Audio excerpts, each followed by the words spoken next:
Again, thank you all of you for making it today. I'm very excited to be having this webinar. This is, like Ibrahim was saying, the first webinar that African Liberty has had on Malawi.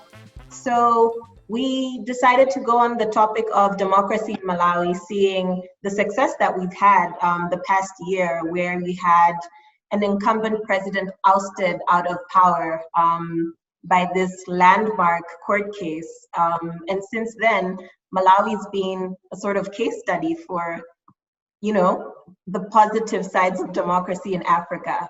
And something interesting that happened as well was a study that was produced by Freedom House that was basically saying this year, all countries in the world but Malawi have seen a decline in democracy.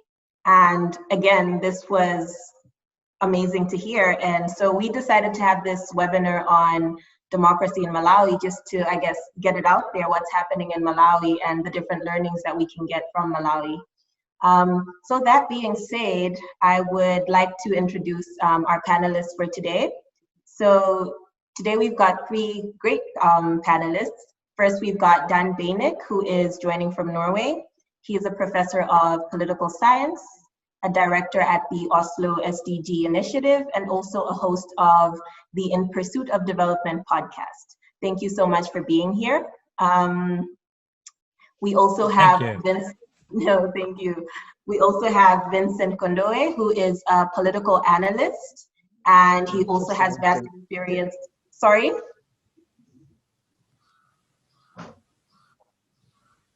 Okay, yes. We've also got Vincent Kondowe, who is a political analyst, governance and public policy specialist, as well as legal analyst. And this is just to mention a few of the things that he has done. He's got vast experience, over 15 years of experience in issues of governance and democracy. And last but not least, we have Willy Kambwandira, who is the executive director of the Center for Social Accountability and Transparency in Malawi. And they've been doing a lot of work just to ensure that there's been accountability and transparency in governance in Malawi over the past few years. And he also has a vast experience in the international development sphere. So thank you again for being here. So yeah, that being said, I guess we could just jump into the discussion. We have about 45 minutes. So I will ask that all responses be maybe 3 minutes, 4 minutes at most. I know that you guys are a very seasoned group of professionals, so there's definitely a lot to say. But yeah, so I guess I would start with Willy Kambwandira. Maybe you could just comment a bit on the situation on the ground in terms of democracy in Malawi. Like I mentioned, it's been cited that Malawi is the only country worldwide that has seen an improvement, but seeing what is on the ground, what's your take on this? I think, thank you very much, Chando, and thanks so much, everyone. My quick take on this one, I agree. I think it's been quite a year of mixed fortunes. Much as we have done well, citing maybe the issue of the fresh presidential elections, the issues around it. And at the same time, we also need to take notice of events before the fresh presidential elections.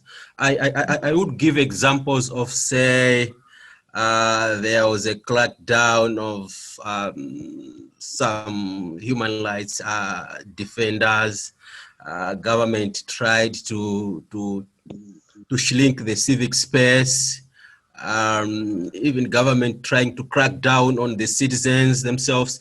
But that said, we saw few institutions like the Judiciary rising to the occasion, making sure that democracy and accountability prevails at the end of it. So I agree. I think it's been quite a year of mixed fortunes.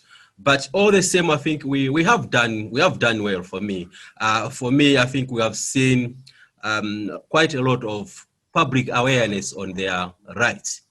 If you look at the examples of the demonstrations that we saw, for me, I think that is an indication of people now being aware of their right, people now being able to hold duty bearers accountable and demand quality services. So in brief, I think that's what I can say from this end. Thank you. Okay, no, thanks so much for that. It's good to hear that things are actually on the ground as it is being said in these papers and different reports. So I guess another thing that I have found of interest is the topic of the correlation between democracy and development. And I know that differing people have differing views on whether democracy equals development. And Dan, I know that you've been doing quite a bit of writing on development. I see your column on The Nation. And yeah, I just wanted to hear from you if you think this new positive shift in terms of democracy in Malawi is also a positive shift for development. Well, thanks for having me on the show. I'm really delighted to actually interact with Malawians based in Malawi and also talk about my favorite country in sub-Saharan Africa, Malawi. In fact, I should just begin by saying I miss being there. I'm usually there 5 times a year to teach. So, it's very unusual not to be in Malawi at this point of time and interact with civil servants, politicians, students. So again, I'm really delighted to be able to participate here.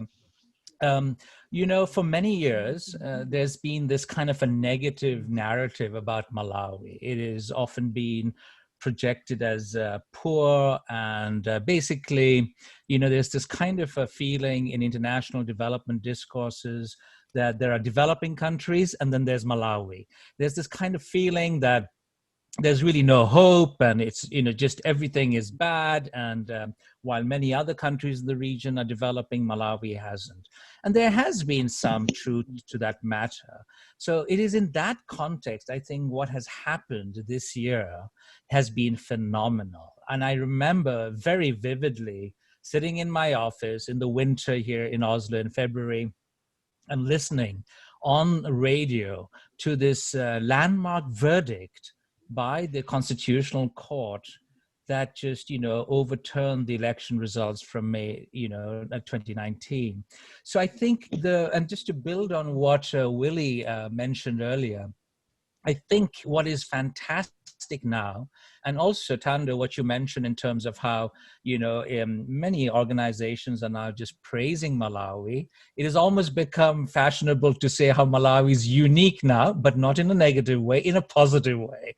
So I think the narrative has changed, and I'm delighted it has, because it is about time one really began to project all that has been working. And what has worked consistently is the kind of support that Malawian citizens have had on democracy. They've always actually supported it very strongly. Now, mind you, they may not have been very satisfied with what democracy has given them, but as the years have gone by since 1994, the chances of democratic reversal have been reduced. So institutions are getting stronger, but most importantly, again, as Willy rightly pointed out, it is the people's power. It is the demonstrations for 9 months. It is just people being very brave and withstanding, the force of the state and very challenging situations. It is that that really made that difference. And another point I should emphasize is the role of certain institutions that have really, come into their own. The judiciary in Malawi, and I've been interacting with judges on the Supreme Court and the High Court for many years. I've been studying it. And it is just phenomenal, the kind of bold verdict that was issued and later upheld by the Supreme Court. So first the High Court and the Supreme Court. And it's just very nuanced perspectives. And what they did was something unique, because this really doesn't happen anywhere really in the world. It's only been just a handful of cases. So where elections have been overturned. So, before we get into the nitty-gritties, I just want to lay it out there that I believe it is about time that the negative narrative is giving way to much more of this positive narrative of democracy, and Malawi being a beacon of hope for many, many countries around the world. Thanks so much for that, Dan. That was actually very insightful, and it really sets this discussion on a positive note. And I think one of the things that you mentioned is that institutions are growing stronger. And I guess, Vincent, you being from a public policy analysis background as well, just wanting to know, in terms of institutions, I think one of the things that people have been really excited about this year with everything that's happened is the Malawian public sector and what it means for Malawian public policy, everything that's happened this year. And yeah, just I guess wanting to hear from you, your take on this. Well, my first take, maybe before I comment on the role of the public sector and the expectations of the people in terms of public service delivery, let me mention that for the year 2020, it's the third time that Malawians have removed an incumbent from office. This is quite rare in Africa. And this maybe is one of the things which is rarely talked about, which only happens in Malawi most of the times when you look at Africa as a continent. Now, coming back to the issue of public service delivery, when the incumbent president was the leader of opposition, the main thing which he connected with the people of Malawi was his promise that he would make sure that the public service does deliver the way it used to do during the days of the one-party state. Much of his campaign rhetoric was focused on the failure by the previous regime to deliver on public goods and services. You talk of electricity, you take of water, you talk of road infrastructure network, but mainly he hinted on dealing with the corruption and the drainage of public resources, mostly by politicians, but masterminded by the civil servants, by the public sector. So most of the expectation of Malawians is that we're going to have a public sector that is going to deliver, because the current government would limit or would fight corruption, which has been happening. However, as it seems the last 5 months, it seems that maybe this is going to be a long way, because already as it stands, Malawians are getting frustrated because there is no really much movement in terms of public service delivery. The same blackouts which we were experiencing during the previous regime, the water shortages which we were experiencing during the previous regime, poor road networks which we were experiencing during all the past regimes. So the kind of service delivery which was being championed by the incumbent president when he was in the opposition, and what is happening now, there is quite some huge dissonance to the extent that the public is not generally satisfied. And we have seen sporadic eruption of emotions right in the offices, public offices, where people are protesting that they're not getting the services which they're supposed to get from the public services. So this is where we are. There is that kind of emerging frustration amongst the people, because the public service delivery seems not to be moving in the right direction, and as promised by the incumbent president during his campaign time. So I guess just to probe a little bit on that, would it be fair to maybe suggest that COVID may have made the public service delivery a difficult promise to fulfill, and the time aspect of things, just to probe you a little based on what you were saying. Yes, it is quite correct. Malawi has got a very small tax base. And with the advent of COVID-19, the public purse has shrinked significantly. This is even seen when you look at the national budget deficit, with what the government is expected to correct and what the Malawi Revenue Authority are making their estimations. There is quite some huge gap. So probably that could explain that there are no real resources available for the government to deliver on most of the public services. However, surprisingly, we have seen that the members of parliament have raised by almost 100% their take-home packages. So this is also one of the things which people are questioning, to say, if we have a budget deficit, the argument is that with the advent of COVID, the national resource base has shrinked. Why then at the same time, we should have 193 members of parliament doubling their salaries by almost more than 100%.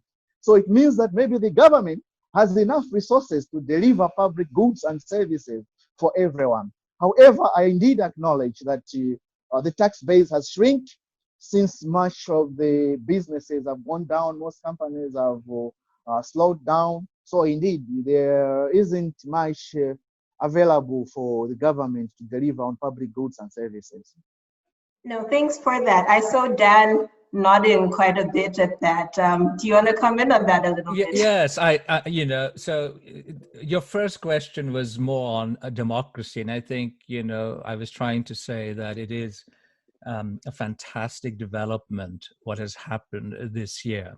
And this is not just a one-off thing. It is the result of sustained people's movements and civil society, all of that. But we also have to be aware that, institution building takes time. Most of the scholarly work on this, whether be it Kenya or any other country in sub-Saharan Africa or in Asia, Latin America, we know that things take time.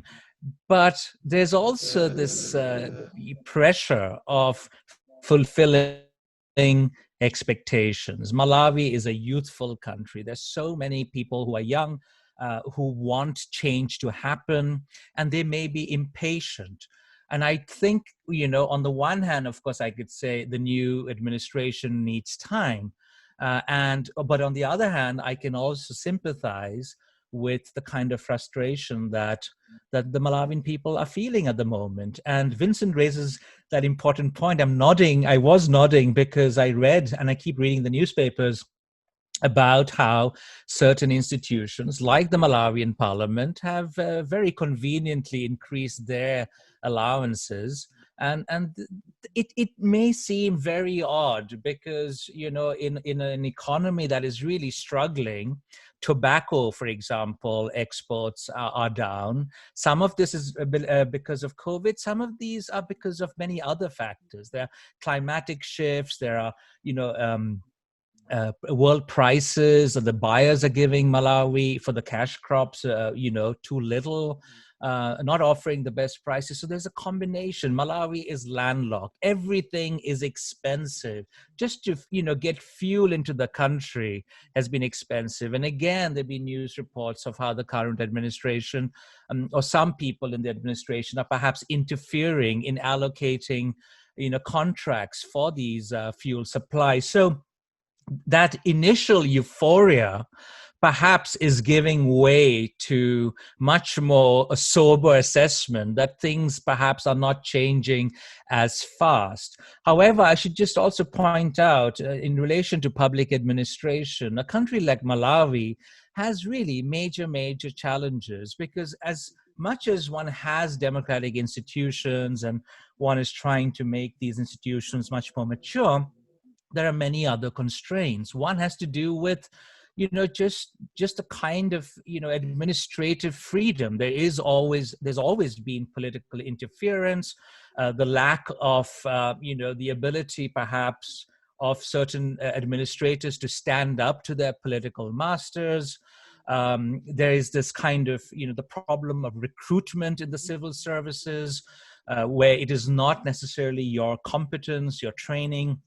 It is not necessarily always based on merit. It could be other factors that get you an important position. So, and then there is, unfortunately, pervasive corruption and this obsessive interest in allowances that one has seen also in newer, recent months, where it is all about, including the MPs, it is really about increasing allowances. So all of this creates this kind of distrust. And that really is one of my main points here, Thando, is that one, despite this kind of euphoria and the positiveness, the kind of distance between ordinary citizens and the state remains.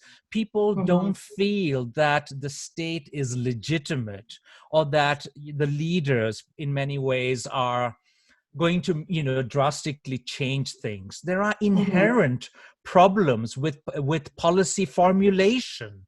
It is not just the implementation, even policy formulation. We can get back to that in terms of, say, how donors control or influence, and how, Malawian politicians and their policy space may be very limited. And then there is this well-known phrase that Malawi is policy rich but implementation poor, and there are all kinds of other problems related to implementation. But I think we really need to see, the whole set of issues, both the constraints but also some of the opportunities ahead. No, thanks for that. I guess also wanting to now hear on the same from Willy. I think you may have dropped out for a little bit, but basically, we were talking about the initial euphoria that was there for the new administration coming in, and everybody expecting so much change, and maybe things seemingly looking a bit slow to come to pass. So I know that you, working with civil society, if I'm not mistaken, were part in the forefront of this process. So I guess also just wanting to hear from a civil society perspective in terms of the fulfillment of everything that Malawians were expecting. I think we lost Willy again, but okay. We can move on. And I think I really like what Dan, you just brought out, where there are some deep-rooted problems already, and it might be difficult to get all of that sorted at one go.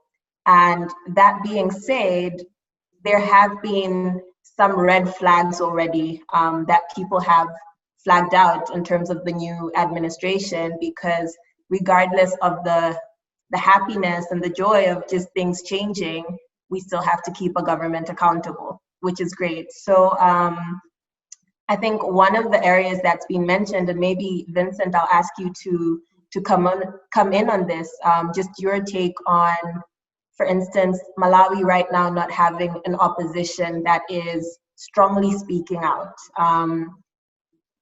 What is your take in terms of how that will affect democracy in Malawi? Malawi is a hybrid system of government. It's a hybrid democracy where you have a combination of both the presidency and some kind of parliamentary system of government. However, it is largely a presidential system of government. And the presidency, or let's say the executive arm of government in Malawi, has a lot of power and commands a lot of has got a lot of patrimonial advantages which they can use through distribution of the national cake. And in Malawi, the economy is almost 80% in the hands of government.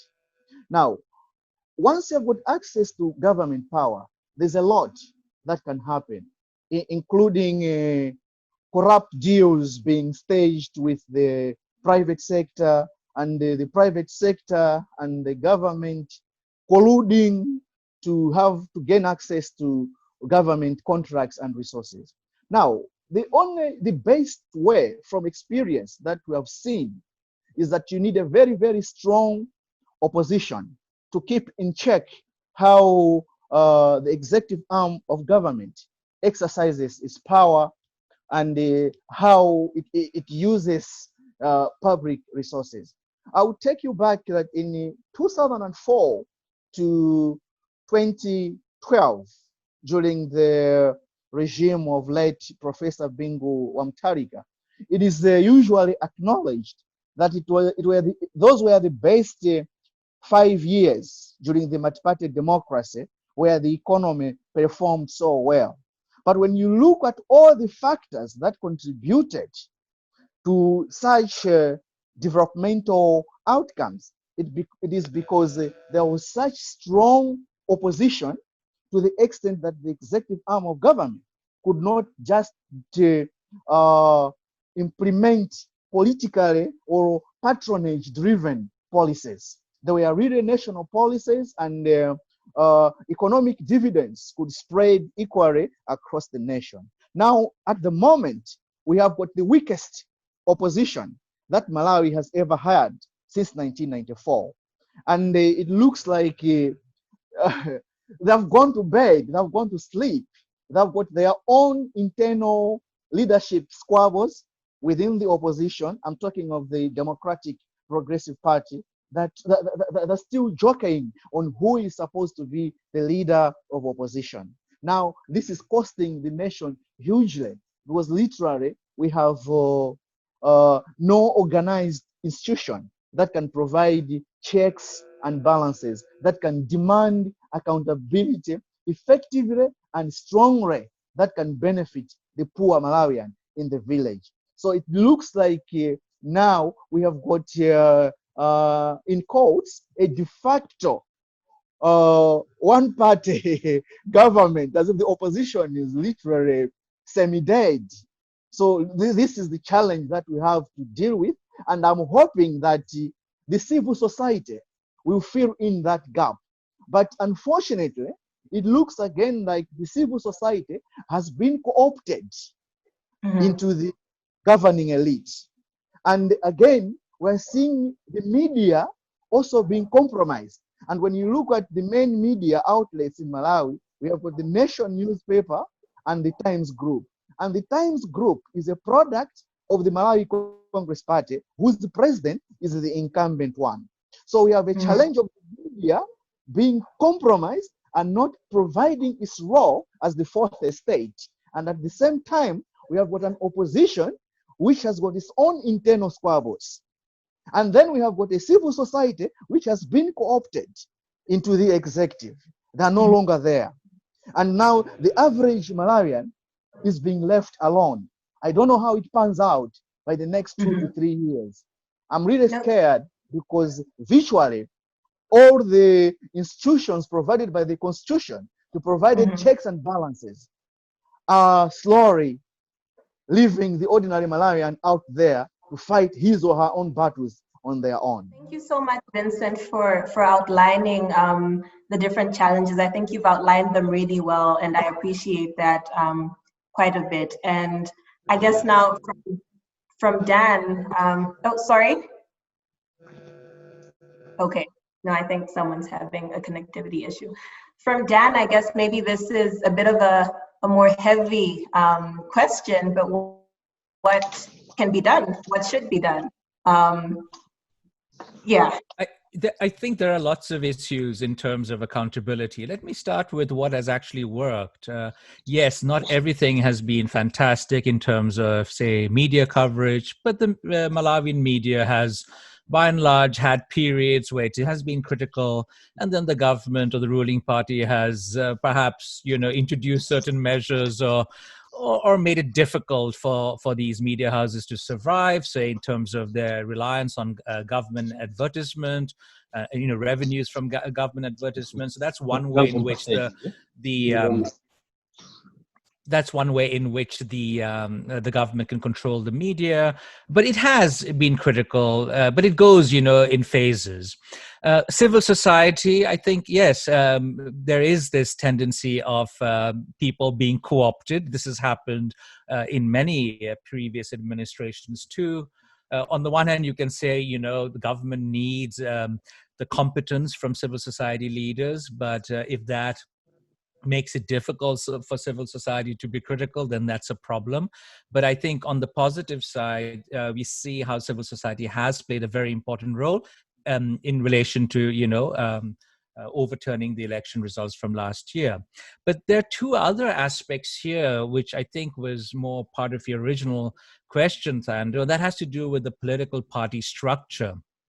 My personal view, and having, and I wrote actually a book, and we have, you may want to put this out. So we have a book, it's open access, written by Malawian colleagues, edited by me and Blessings Chinsinga.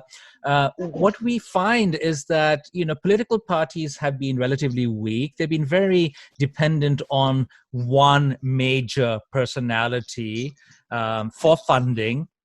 And my own personal frustration has often been how, the leadership is not really institutionalized. It's very heavy on top, depending on one person.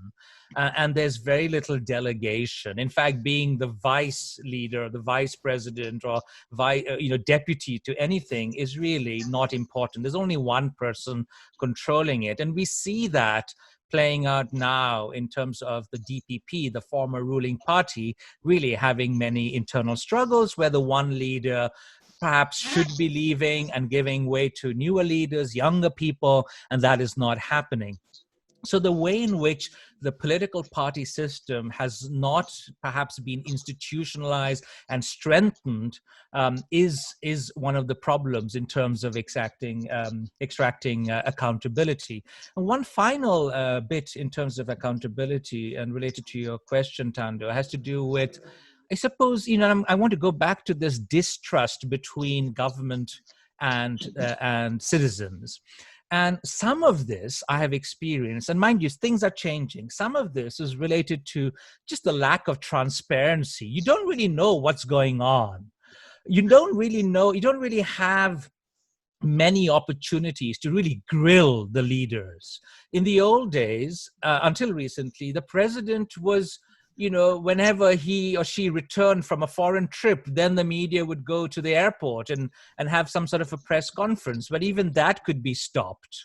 And that had to do with my point about the lack of transparency. I really liked the fact, when Dr. Chakwera assumed the presidency, there was a flurry of news reports, and there were all of these Twitter and Facebook posts, also by the vice president's office, outlining what they were doing. And there was this kind of feeling that one was able to get information. I don't know if that has stopped. Maybe Willy and Vincent can say this better, but I thought that was a positive thing, but I don't know how long it'll go. I think really we need to have, and I mean in Malawi, much more of that ongoing critical discussion. What is government doing? Being transparent, explaining their decisions, and getting that feedback. Without that transparency, it's very difficult to hold leaders to account. And Yes, Danny, just to add, I think politicians in Malawi realize that less than 1% of the population has got access to the internet. Yes, that's a good point. Yes, less than 0.5% of Malawians are on social media. And they feel like maybe they can do away without explaining themselves so much on social media. But I entirely agree with you. That was a very good, positive development because it was demonstrating some kind of transparency and accountability, which could have resolved the issue of distrust which was there. Because some of the distrust is because of lack of having proper information from the duty bearers themselves. Sometimes there's no really justification of not giving out information to the public, and that leads to distrust. I just wanted to make that short comment. sure. No, I think maybe as one of the key players in Malawi in the space of the accountability and transparency, in terms of transparency and accountability, I think the new regime are doing fairly well. I think we've seen the way they are doing their businesses, the weekly, the bi-weekly radio presidential updates. I think that's a good move. And most importantly, I think they had to take a bold step to make sure that the Access to Information Act is operationalized. Yes. You know, that's a very key piece when we are talking about issues of transparency and accountability. But what we have noticed so far, despite that this piece of law has been operationalized, we still see some resistance, I think, particularly from the public institutions, like in our case, we've had difficulties accessing some documents. Can you hear me? We Yes, can I can hear you, Willy. Yes, so we have had challenges accessing documents. I think we are only privileged that like we have been working with the Office of Ombudsman tracking COVID-19 funds. So because our colleagues they have that constitutional mandate, they were able to demand some information, to demand some documents. But really, I think what I see is a good number of public institutions, they are not ready to be transparent as Malawians are willing to. And what I have also noticed is maybe from the donor and the development partner perspective, there has been a lot of investments on public institutions, but we have not done well in terms of investing on the citizens, building their capacities so that they are able to hold those in power accountable. So I think moving forward, these are some of the things to do, and we need to do more in terms even of raising awareness on both the role of duty bearers, public institutions in the access to information law, including the role of citizens, their rights to access public institutions. So I think that's what I wanted to say. But I also wanted to, I think, Dan, you mentioned something on corruption. We should all, I think we all agree that in terms of corruption, we are not doing well as a country. And we saw in the early days of the Tonse government, people being arrested. A day could not go without one being arrested. But I think we have seen literally nothing in terms of taking these people before a competent court of law so that they are tried. I think that has not even happened. And government, including prosecuting and investigating agencies, they have not been coming forth, acting in the most transparent manner, updating Malawians on the progress of these arrests. So I thought I should also mention about this. Weeks or months ago, I remember there was this really interesting case where the vice president he granted an audience to a delegation from the Malawi Institute for Management, MIM, I think, and the delegation had come totally unprepared, and the vice president on Twitter and on Facebook was very clear that these people should maybe go on a holiday and take a break. And this was really very popular. It was viral. It was embraced. People thought, yes, finally somebody has the guts to say that people are incompetent, things have to change. But here again, Vincent, I liked your earlier point that very few people are on social media. It would be the Malawian elite, and maybe this was appealing to the elite, but maybe these are more cosmetic and have to be followed up with something more. And going to Willy's point, It is interesting how you say, that you're not able to access information. And I'm like a bit curious. Why is that? Why is it that transparency has suddenly taken a back seat? Because most Malawians were extremely optimistic. They thought, a change of leadership and this alliance would usher in a new era. What I'm hearing from you is that it has been, at least from certain aspects, certain points of view, pretty disappointing. And I'm a bit curious, on what grounds are you being refused that kind of information? I wanted to mention that maybe you heard about this issue where a police house in Mangochi was built using Constituency Development Fund, very tiny building, and we are told it has cost about 20 million. So we were trying to follow on this project to say, can you give us the bill of quantities so that we appreciate how much cement, for example, was used, how much iron sheets were used, and can you maybe provide us again with, say, contract agreements between you as the council and perhaps with the contractor. So we're told point blank that they could not share these documents with us.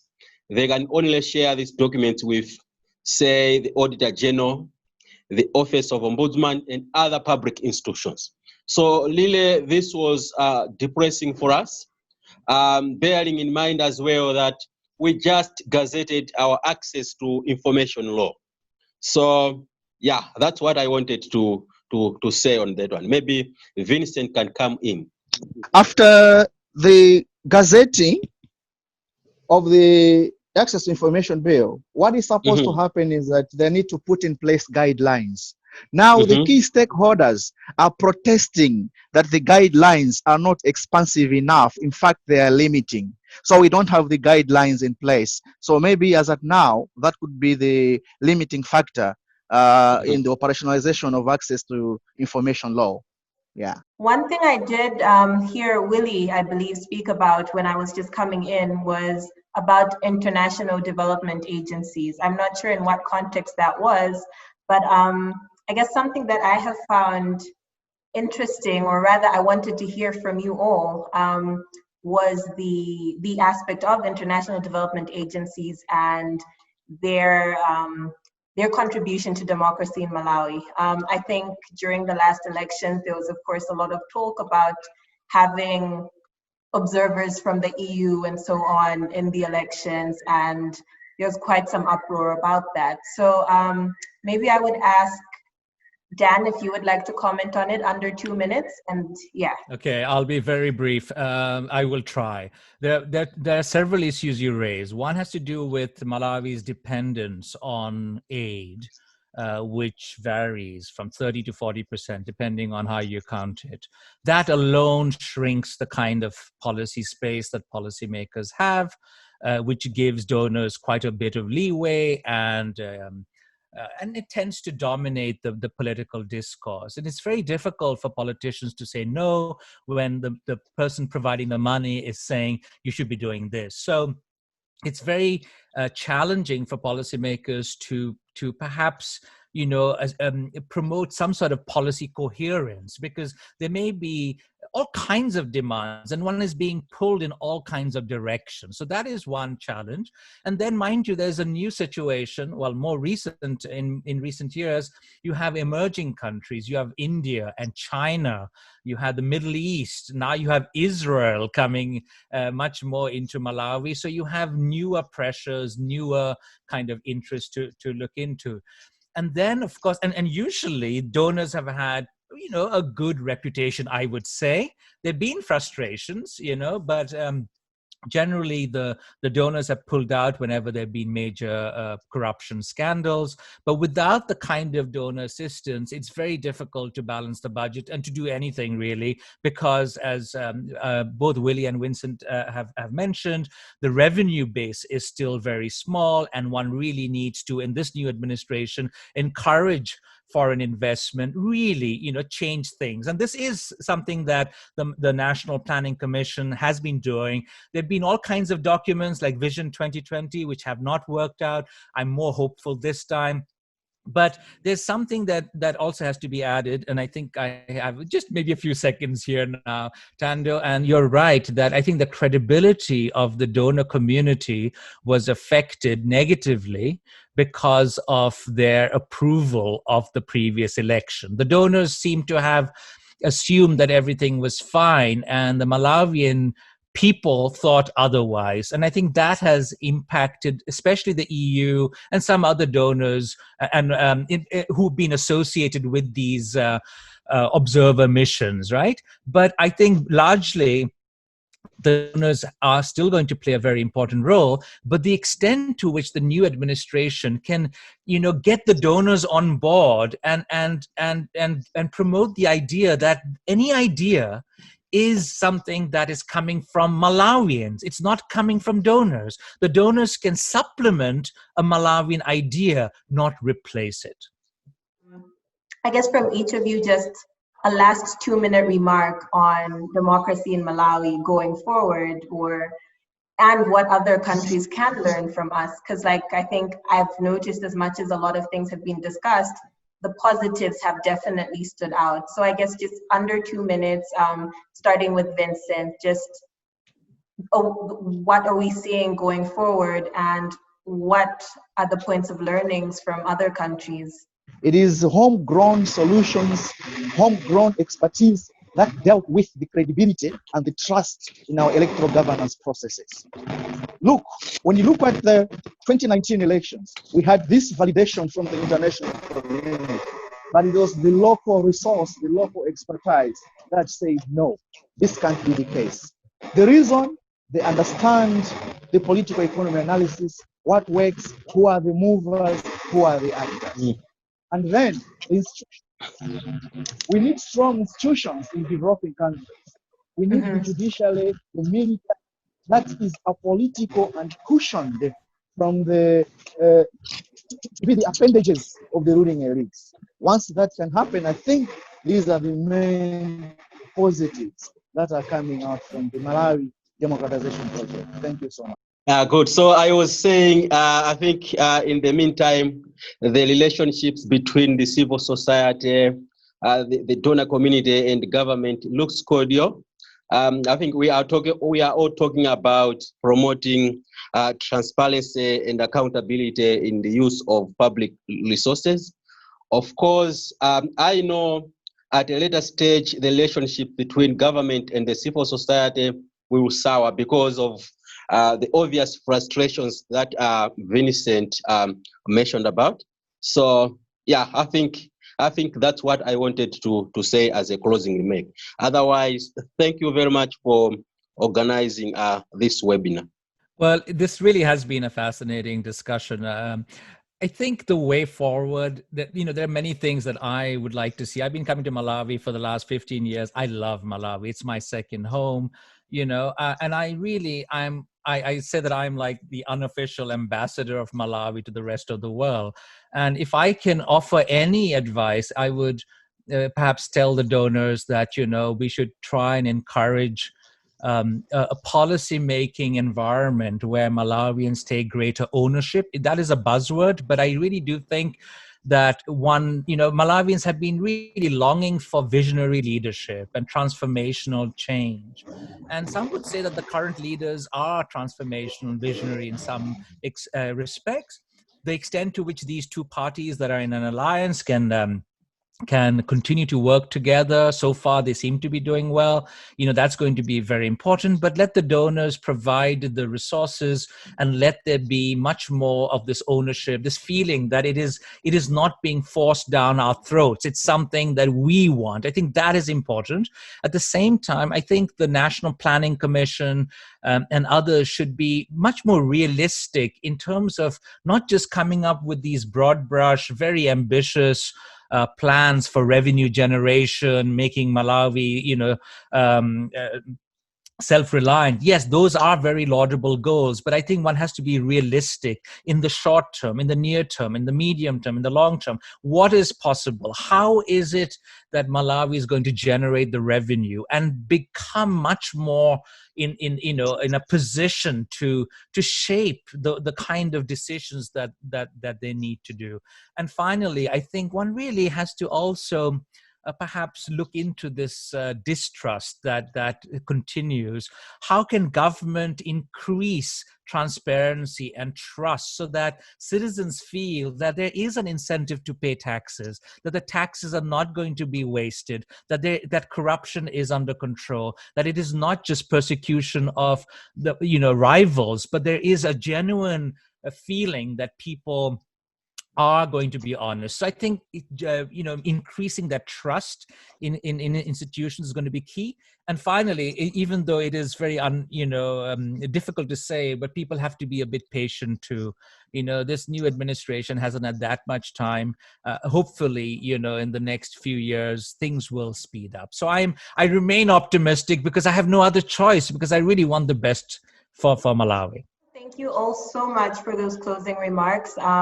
One thing I have noted from this webinar is there is a lot to discuss and just not enough time. There's just so much that can be discussed on Malawi, and I'm excited for us to upload this in the next coming weeks and share it widely. You've all given very great thoughts, and I hope it gets to the policymakers. I hope the government sees this and knows that people are watching. The Malawians are very active in their democracy now, and Malawians want what is best. So thank you all so much.